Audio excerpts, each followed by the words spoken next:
The Haunting of St. Mary's School. My name is Michael, and this is a story I never thought I'd have to tell. It was a late autumn afternoon, and as the sun dipped below the horizon, I found myself alone in St. Mary's School, the oldest and eeriest building in our small town. I had stayed behind to finish my history assignment.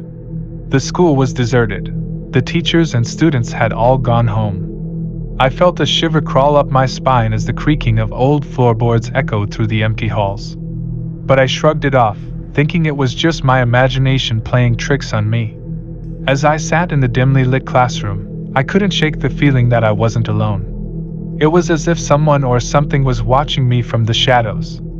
I tried to brush it off as nerves and focused on my work. Minutes turned into hours, and the school grew eerily quiet. The wind outside howled, making the windows rattle, and the darkness seemed to seep into every corner of the room. It was then that I heard it, the faint sound of children's laughter echoing down the hallway. My heart skipped a beat. I was sure I was alone, but the laughter was unmistakable.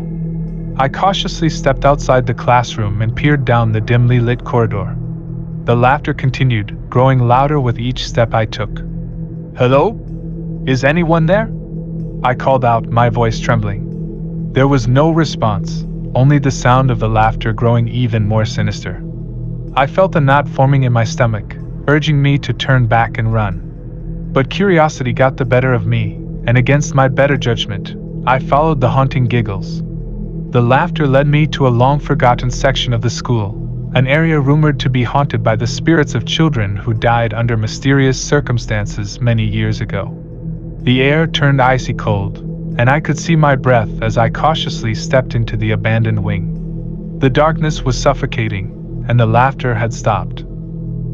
I was enveloped in an unsettling silence that seemed to hold 1,000 secrets. Suddenly, the hallway was illuminated by flickering candlelight, revealing a group of ghostly figures at the far end.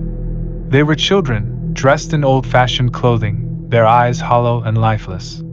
My heart pounded in my chest as I stumbled backward, unable to tear my eyes away from their spectral forms. "We've been waiting for you," one of the ghostly children said, their voice hollow and chilling. "Won't you play with us?" Fear paralyzed me, but I managed to utter a weak response. "I need to leave. Please let me go." But they didn't move. Instead, they started to approach me slowly, their faces contorting into menacing grins. I turned and sprinted down the hallway, desperate to escape the clutches of the malevolent spirits. As I ran, the school seemed to change around me. The once familiar walls twisted and contorted into a nightmarish maze, trapping me in its haunting embrace. Every time I thought I found an exit, it would lead me back to the same nightmarish hallway. The laughter returned, echoing through the labyrinthine passages, tormenting me as I desperately searched for an escape. Panic consumed me, and I felt like I was losing my mind. Finally, after what felt like an eternity, I stumbled upon the school's old chapel. Gasping for breath, I entered and shut the heavy wooden doors behind me, hoping to find sanctuary. But the evil presence followed me inside.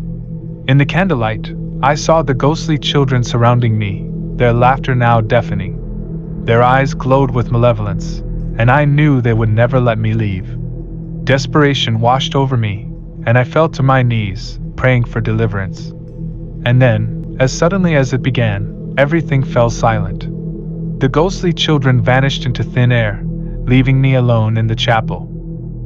I don't know how long I stayed there, but when morning came, I found myself lying on the cold chapel floor, exhausted and shaken. The school was back to its ordinary state, as if nothing had happened. Since that fateful night, I can't shake the feeling that something dark lingers in St. Mary's School. I never returned there, and I pray that no one else ever has to experience the horrors I faced that night. But deep down, I know that evil still lurks within those old walls, waiting for its next victim to enter its haunted domain.